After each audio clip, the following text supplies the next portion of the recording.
नमस्कार। जैसा कि आप सबको मालूम है, इस समय देश के अंदर राम मंदिर का मुद्दा जो है चल रहा है और राम मंदिर के विषय में आपको सारी जानकारियाँ प्रिंट मीडिया और इलेक्ट्रॉनिक मीडिया और डिजिटल मीडिया के माध्यम से आपको पता चल रहा होगा। राम जी का यानी कि राम मंदिर का प्राण प्रतिष्ठा की जो है अभी जो है तैयारियाँ ज़ोरों शोरों से पूरे देश में चल रही हैं। उसी संबंध में इस क्षेत्र में एक काफ़ी पुराने और अनुभवी हैं जो शुरू से ही बीजेपी से और साथ साथ राम मंदिर आंदोलन से भी जुड़े हुए हैं, काफ़ी अनुभव है। उन्हीं के यहाँ हम आए हैं, उन्हीं से जानेंगे कि क्या रहा है अब तक का सफ़र राम मंदिर आंदोलन का। तो मैं कहूँगा कि आप भी थोड़ा सा आगे आएँ और आके हम इनसे बात करेंगे। थोड़ा सा इनका परिचय मैं आप लोगों को करा दूँ। इनका नाम है श्री बैजनाथ यादव जी, काफ़ी पुराने हैं बीजेपी के कार्यकर्ता, ज़मीनी कार्यकर्ता हैं और लगातार इन्होंने जो है इस क्षेत्र में बीजेपी को मजबूत किया है। राम मंदिर से भी जुड़े रहे हैं, राम मंदिर आंदोलन से भी जुड़े रहे हैं और जब भी ज़रूरत पड़ी है अयोध्या गए हैं और वहाँ पर उन्होंने जो है पार्टी और राम मंदिर आंदोलन को लेकर बढ़ चढ़ के अपना जो है उसमें योगदान दिया है। इसी विषय पर कुछ बातें इन्हीं की जुबानी सुनेंगे और जानेंगे। तो सबसे पहले आपका स्वागत है लाइव न्यूज़ नेटवर्क में। अब मेरा पहला जो सवाल है आपसे वो यही है कि आपको भी पता है कि इस समय राम मंदिर का जो मुद्दा है वो पूरे देश में बड़ी ही चर्चित रूप में है और राम जी का जो प्राण प्रतिष्ठा की बात चल रही है मंदिर की, उसकी भी जो है लगभग तैयारियां पूरी हो गई हैं। 22 तारीख को जो है उसका उद्घाटन होगा। सभी बड़े बड़े जो है इसमें बीजेपी के जितने भी लीडर हैं, इवन प्रधानमंत्री हों या और भी जो दिग्गज और गणमान्य व्यक्ति हों, वो सभी यहाँ पर पधारेंगे। आपने अभी तक राम मंदिर आंदोलन से लेकर अब तक का जो आपका सफ़र रहा है या आपकी पार्टी का, वो कैसा रहा है, उसके बारे में हमें थोड़ा सा बताएं आप। देखिए, जहाँ तक राम मंदिर के विषय में बात है जी, यह आंदोलन बहुत पुराना है। जहाँ अभी भगवान रामलला की प्रतिष्ठा होने जा रही है, जहाँ मंदिर बनकर के तैयार है, उस जगह पर में त्रेता युग में भगवान श्री राम का जन्म हुआ था और कुछ काल खंडों के बाद अयोध्या वीरान हो गया और अयोध्या नगरी का बसाने का काम राजा विक्रमादित्य ने किया और विक्रमादित्य के द्वारा राम की जन्मभूमि पर भव्य मंदिर बनाया गया था। उस मंदिर को बाबर के शासन काल में 1528 ईस्वी में बाबर के आदेश से बाबर के सेनापति मीर बांकी ने उसको तोड़ दिया और तोड़ करके उसी मलबे के ऊपर में आनन फानन में एक मस्जिद खड़ा कर दी गई, जिस मस्जिद का नाम पड़ा बाबरी मस्जिद। उसका उदाहरण था कि जब हम लोग गए थे 6 दिसंबर 1992 को, उससे पहले वहाँ बहुत बड़ी लड़ाई हुई, बहुत बड़ा संघर्ष हुआ। 1948 ईस्वी में आकर के वहाँ पर में एक डीएम थे जिनका नाम था के नैयर और उस समय में कांग्रेस की सरकार थी उत्तर प्रदेश में, तो जीबी पंत थे चीफ मिनिस्टर उत्तर प्रदेश के। तो उस समय में भी वहाँ बहुत बड़ा संघर्ष हुआ और उस संघर्ष के बावजूद रातों रात वह जो बाबरी मस्जिद थी, उस बाबरी मस्जिद के जो मेन गुम्बद था, उस गुम्बद में भगवान रामलला विराजमान हो गए और सुबह होते होते यह खबर आग की तरह फैल गई और वहाँ दोनों समुदाय के बीच में इसको लेकर के काफ़ी संघर्ष हुआ, रक्तपात हुई।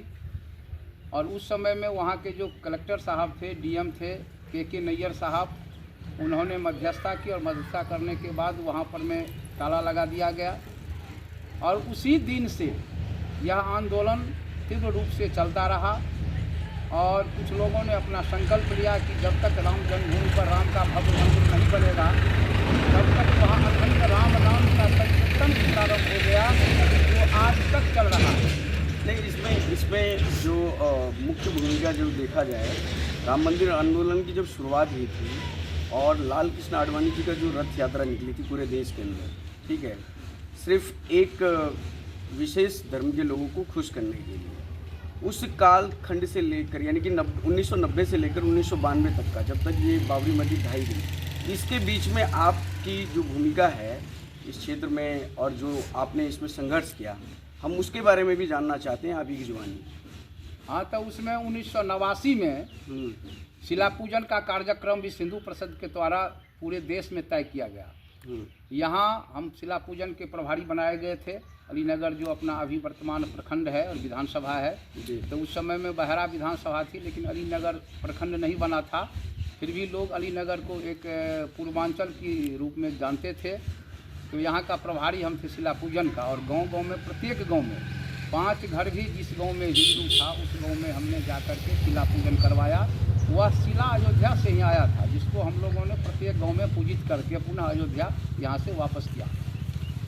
और वहाँ जाने के बाद बिहार के ही दलित माननीय कामेश्वर चौपाल के हाथों से राम की जन्मभूमि पर में उस शिला का शिलान्यास हुआ। माननीय अशोक सिंघल जी उस समय में अंतर्राष्ट्रीय महामंत्री हुआ करते थे विश्व हिंदू परिषद का, और वो लोग उनके हाथों से शिलान्यास करवाया। आंदोलन चलता रहा। 1990 में जब लालकृष्ण आडवाणी जी सोमनाथ से यात्रा शुरू किए, चलो अयोध्या मंदिर वहीं बनाएंगे, तो उनकी रथ को बिहार के तत्कालीन मुख्यमंत्री लालू जी ने समस्तीपुर में गिरफ्तार कर लिए और आडवाणी जी को जेल भेज दिया गया।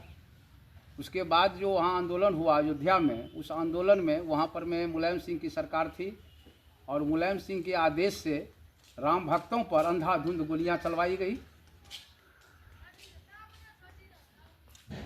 थोड़े भावुक हो रहे हैं इसलिए क्योंकि जो हमें जानकारी है, स्वयं भी उस आंदोलन से जुड़े हुए हैं और गए भी हैं।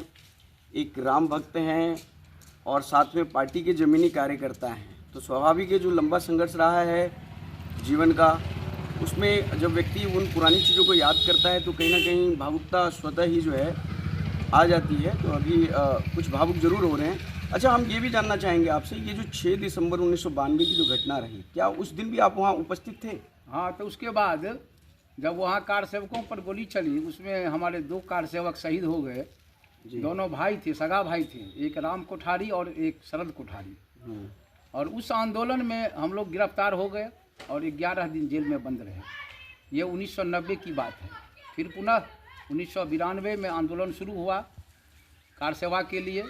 तो हम लोग यहाँ से 4 दिसंबर को ही अयोध्या पहुँच गए। 3 दिसंबर को चले दरभंगा से, हजारों की संख्या में हम राम भक्त कार सेवक यहाँ से चले थे।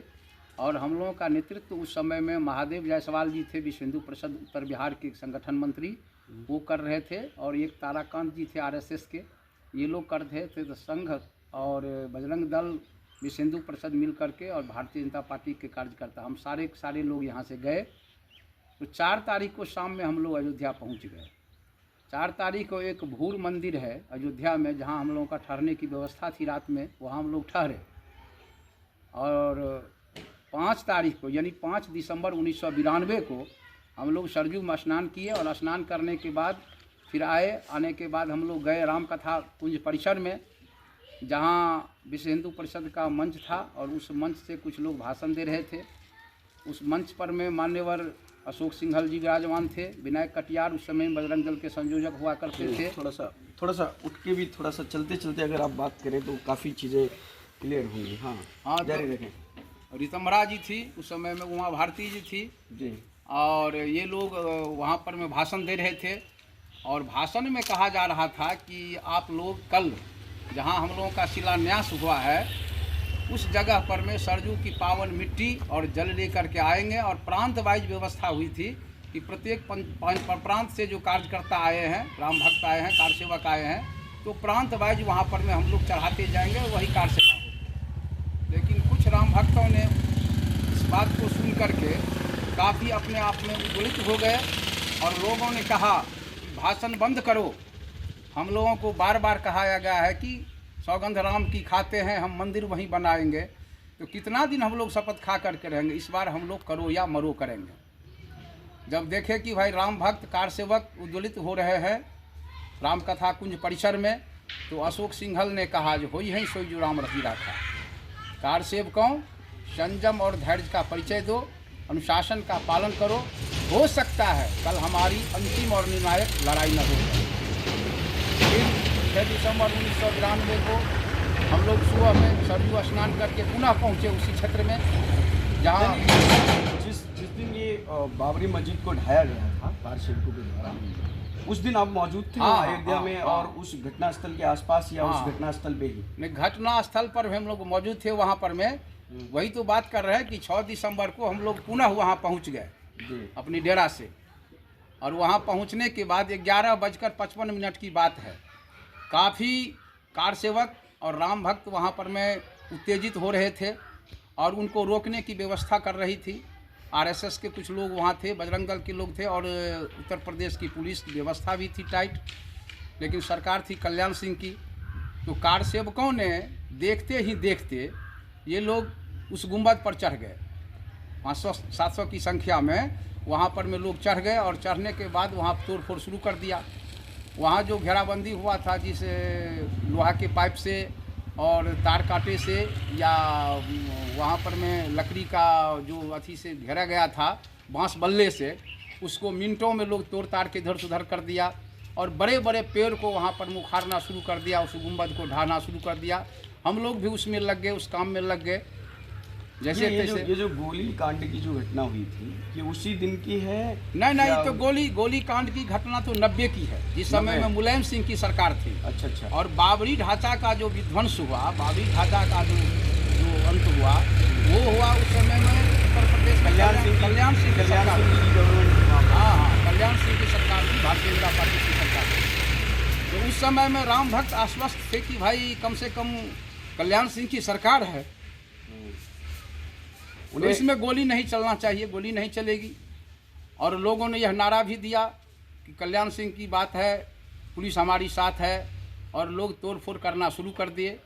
11:55 से ऐसा शुरू हुआ और 4 कुछ मिनटों में, यानी सूर्यास्त से 10-20 मिनट पहले, जब भगवान सूर्य का चक्का लाल हो गया, अस्ताचलगामी हो गए, ठीक उसी समय में जो मेन ढांचा था बाबरी ढांचा का, वह ध्राम हो गया और जैसे लगा कि आकाश में बहुत बड़ा यहाँ पर में माने धूल उड़ना शुरू हो गया।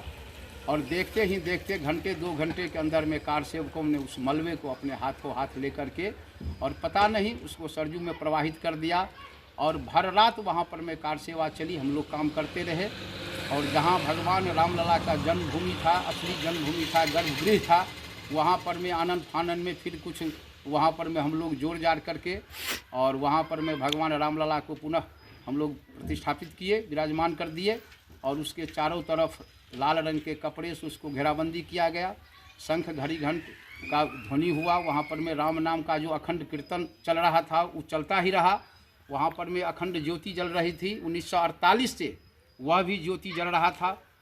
और 7 दिसंबर को भर दिन वहाँ पर में हम लोग काम किए, कार सेवा किए। इसमें जो है विपक्ष की क्या भूमिका रही, विपक्ष ने इस चीज़ को कैसे लिया, वो भी जानने का प्रयास करेंगे। थोड़ा सा इसमें कांग्रेस की भूमिका शुरू से ही जो है कहीं ना कहीं वो राम विरोधी सी लगती है। और अभी भी जो उनको न्योता भेजा गया है, चाहे वो श्रीमती सोनिया गांधी हो या राहुल जी, सभी ने अभी उसको अस्वीकार कर दिया है। तो शुरू से ही विपक्ष की जो भूमिका रही है कांग्रेस की, उस पर आपका क्या कहना है? देखिए, कांग्रेस अपने आप को धर्मनिरपेक्ष पार्टी बताती है, हम लोग भी धर्मनिरपेक्ष मानते हैं, लेकिन धर्मनिरपेक्ष का तो अलग अर्थ होता है।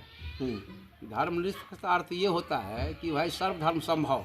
हमारी जो भारतीय जनता पार्टी की पंचनिष्ठा है, उसमें भी हम लोग धर्मनिरपेक्षता की बात करते हैं। हमारी जो पंचनिष्ठा है उसमें एक निष्ठा ये भी है, सर्वधर्म संभव जिसको कहते हैं, या धर्मनिरपेक्ष जिसको कहते हैं।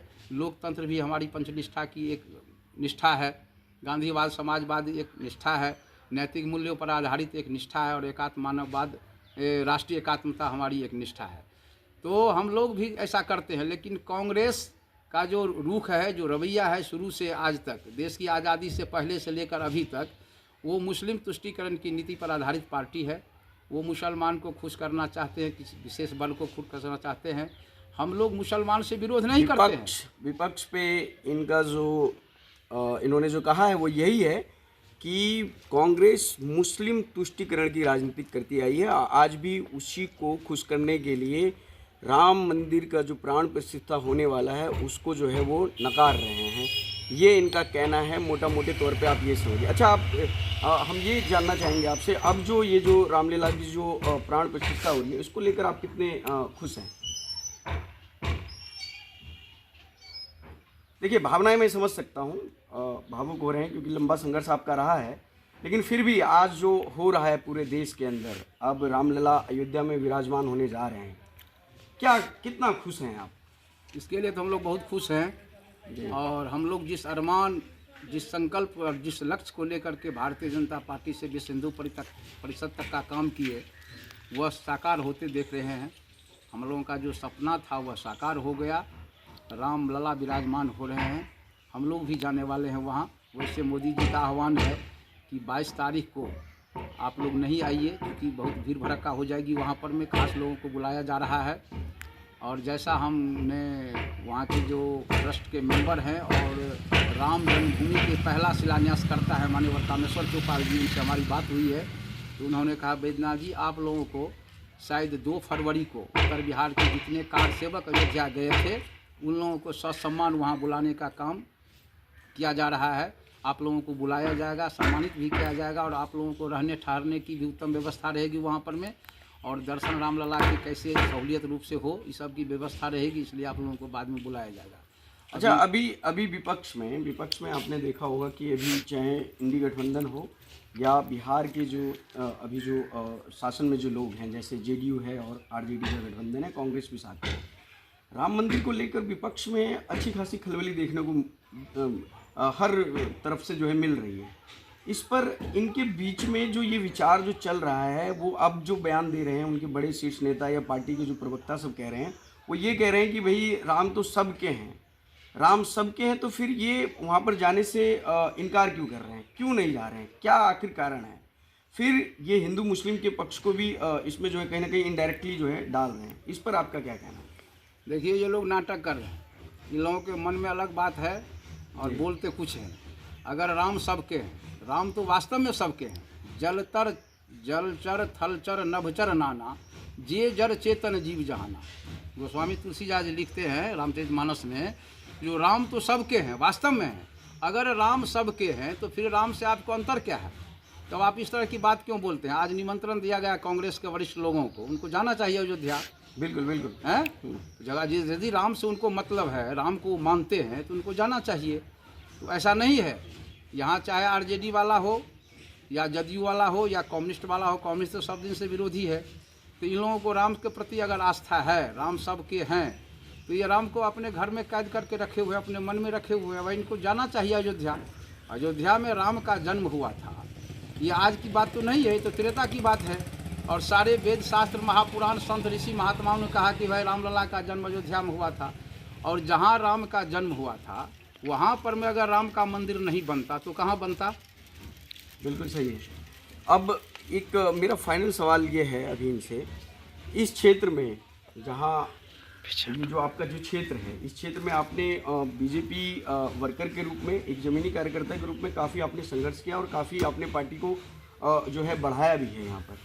लेकिन लगातार इस क्षेत्र में जो आपके नाम की चर्चा होती है या जब आपके नाम को लेकर आगे बढ़ाने की बात आती है, तो पार्टी कहीं ना कहीं गंभीरता से नहीं लेता। इस पे आप क्या कहेंगे? देखिए, इसमें ऐसा है, हम तो यहाँ के फाउंडर हैं।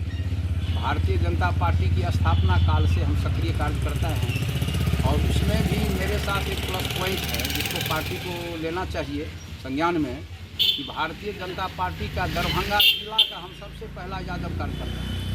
जिस समय में भारतीय जनता पार्टी की स्थापना हुई थी 1980 में, तो यहाँ एक भी यादव कार्यकर्ता भारतीय जनता पार्टी का काम करने वाला नहीं था। और यादव समाज के लोग जानते भी नहीं थे कि भाई भारतीय जनता पार्टी में हम लोगों को रहना चाहिए। उस समय में लोग लोक दल में रहते थे, जनता पार्टी में रहते थे, फिर बाद में जनता दल बना या आरजेडी बना। तो यादव में हम अकेले भारतीय जनता पार्टी का पूरे ज़िला में काम करते थे। कभी कभी बिहार प्रदेश में भी काम करने का अवसर मिला। पार्टी ने जो दायित्व दिया, जब कभी भी जो दायित्व दिया उसको हमने निर्वहन किया। और लगातार 1980 से लेकर अभी तक भारतीय जनता पार्टी में मेरा 4 दशक हो रहा है। भारतीय जनता पार्टी को भी हुआ है 4 दशक और मुझे भी हो गया भारतीय जनता पार्टी में 4 दशक। भारतीय जनता पार्टी को मुझे कहीं न कहीं रखना चाहिए अच्छे देखिए, पद पर। छात्र जीवन से आप जुड़े रहे हैं, छात्र जीवन से आप जुड़े रहे हैं लगातार, लेकिन बिहार की जो जातीय समीकरण है या जो यहाँ के लोग सोचते हैं, लेकिन ज़्यादातर यादवों का, क्योंकि आपने अभी कहा कि यादव में मैं पहला व्यक्ति था यहाँ से बीजेपी से जुड़ने वाला, यादव का मतलब इस क्षेत्र में केवल आरजेडी है या कोई और भी पार्टी है? क्या क्या कहती है लोगों की मानसिकता? देखिए, यादव लोग समझते हैं कि आरजेडी ही हमारी पार्टी है, ये यादव का मानना है। वैसे यादव बहुत यादव टूट गए हैं, और हम तो यादव से पूछ रहे हैं, प्रश्न ये पूछते हैं कि अगर आज किसी यादव को यह पूछा जाए कि भाई आप बताइए कि इस देश के अंदर में कोई यादव मुख्यमंत्री है और कहाँ है और किस पार्टी से है, तो उसका सीधा उत्तर मिलेगा कि भारतीय जनता पार्टी में पूरे देश के अंदर में एक मुख्यमंत्री है, और वह डॉक्टर मोहन यादव है, और मध्य प्रदेश का है मुख्यमंत्री, और वह भारतीय जनता पार्टी का मुख्यमंत्री है यादव। तो आज की तारीख में इतना बड़ा भारत देश है, और उस देश में यादव की इतनी बड़ी संख्या है। अभी जो जनगणना का आया है रिजल्ट बिहार के अंदर में, उसमें सबसे ज़्यादा यादव जाति को दिखाया गया है। वास्तव में यादव जाति है, और इतनी बड़ी संख्या में यादव है, और उसमें एक गवर्नमेंट बना है भारतीय जनता पार्टी का मध्य प्रदेश में, जो यादव मुख्यमंत्री वहाँ के हैं, भारतीय जनता पार्टी से हैं। तो भारतीय जनता पार्टी का कहना है सबका साथ, सबका विकास, सबका विश्वास।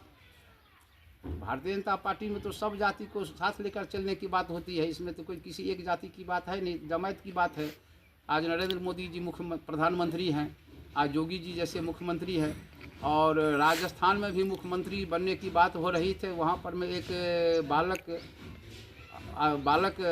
योगी बालकनाथ करके व्यक्ति है जो यादव समाज से है, उनको भी मुख्यमंत्री बनाने की बात हो रही थी। संजोग कुछ ऐसा हुआ जो नहीं बन सके वो, तो अगर वो बन जाते तब तो 3 सरकारें में 2 सरकार तुरंत में जो बनी है उसमें यादव मुख्यमंत्री बनते, लेकिन एक तो बना है मध्य प्रदेश में। हाँ, वो बने हैं। अच्छा, अब अंतिम में जो रामलला की जो प्राण प्रतिष्ठा हो रही है, उसको लेकर आप जो है अपने पार्टी को, अपने पार्टी कार्यकर्ताओं को क्या संदेश देंगे? देखिए, ये जो प्राण प्रतिष्ठा हो रही है रामलला की, इसके निमित्त वहाँ से पूजित होकर के कुछ अक्षत आया है, जिसको हमारे कार्यकर्ता गांव-गांव में बांट रहे हैं, घर घर में पहुँचा रहे हैं, और लोगों में यह संदेश दे रहे हैं कि ऐसे ऐसे रामलला का वहाँ प्राण प्रतिष्ठा है। और यहाँ से जो लोग नहीं जा पाएंगे, पूरे भारतवर्ष में हमको लगता है कि एक बार राम लंका से अयोध्या आए थे त्रेता युग में, तो भारतवर्ष में लोगों ने दिवाली मनाया था, अयोध्या के लोगों ने दिवाली मनाया था, और आज भी हम लोग उसी परंपरा के तहत दिवाली मना रहे हैं। अभी जो हम लोग दिवाली मनाते हैं कार्तिक महीना में अमावस्या के दिन, तो वह दिवाली उसी उपलक्ष्य में मनाया जाता है जब राम वनवास से वहाँ लौट कर के आए थे। और अभी हम लोग फिर 22 जनवरी को दिवाली मनाने की बात करते हैं, चूँकि आज से 500 वर्ष पहले रामलला वहाँ थे, और बाबर के समय में उस मस्जिद को, रामलला का जो भव्य मंदिर था उसको तोड़ करके मस्जिद बनाया गया, और तब से वहाँ रामलला नहीं थे। फिर जैसे तैसे वहाँ पर वो मंदिर बना है, तो उसमें रामलला का विराजमान होना एक बहुत बड़ी खुशी की बात है पूरे देशवासियों के लिए। और हम लोगों ने निर्णय लिया है, पूरे देश के राम भक्तों ने, कार्यसेवकों ने और भारतीय जनता पार्टी के कार्यकर्ताओं ने यह निर्णय लिया है कि भाई उस दिन हम लोग पूरे समाज में दिवाली। अच्छा, एक अंतिम सवाल है, काफ़ी लंबी चर्चा हुई है, एक अंतिम सवाल, राम मंदिर को लेकर और प्राण प्रतिष्ठा को लेकर पूरे देश के हिंदू समाज में क्या संदेश जाएगा? क्या इसे वो सकारात्मक रूप में लेंगे या फिर नकारात्मक रूप में लेंगे? क्या आपका क्या मानना है? देखिए, जैसा हम लोग पेपर पत्रिका के माध्यम से देख रहे हैं, या अभी जो सोशल मीडिया है इसके माध्यम से, तो पूरे देश में लगता है कि इस बात को लेकर के काफ़ी खुशहाली है हिंदू समाज में, और केवल हिंदू समाज में नहीं, कुछ मुस्लिम समाज के लोग भी खुशी हैं।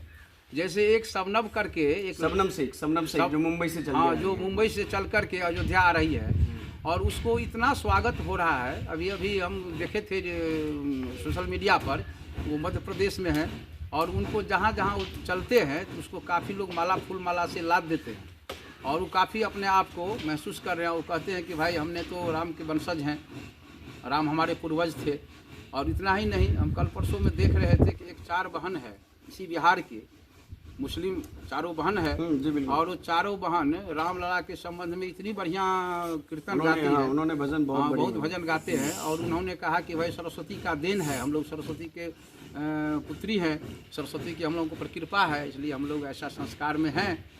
तो इसमें तो बहुत सारे मुसलमान इसको लेकर जम्मू कश्मीर के यानी कि पहले जो मुख्यमंत्री रहे हैं फारूक अब्दुल्ला साहब, उन्होंने भी सकारात्मक बात की है। ओवरऑल हमारी जो बातचीत और जो चर्चा रही वो यही रही कि बैजू जी बहुत पुराने बीजेपी के कार्यकर्ता हैं, काफ़ी इन्होंने जो है यहाँ पर काम किया है ज़मीनी लेवल पे। साथ में ही राम मंदिर का जो आंदोलन हुआ था उसमें भी सम्मिलित थे और इन्होंने वो सारे दौर देखे हैं जो बीजेपी आज जिस मुकाम पे पहुंची है। कहीं ना कहीं ऐसे ज़मीनी कार्यकर्ताओं की उसमें बहुत बड़ी भूमिका रही है। और जो भी आपने इस इंटरव्यू में सुना, जो सवाल के जवाब उन्होंने दिए, उस पर निर्णय अब जनता करे, लोग करें और जाने और समझें कि क्या सही और क्या गलत। धन्यवाद। आप देख रहे थे live news network. Thank you.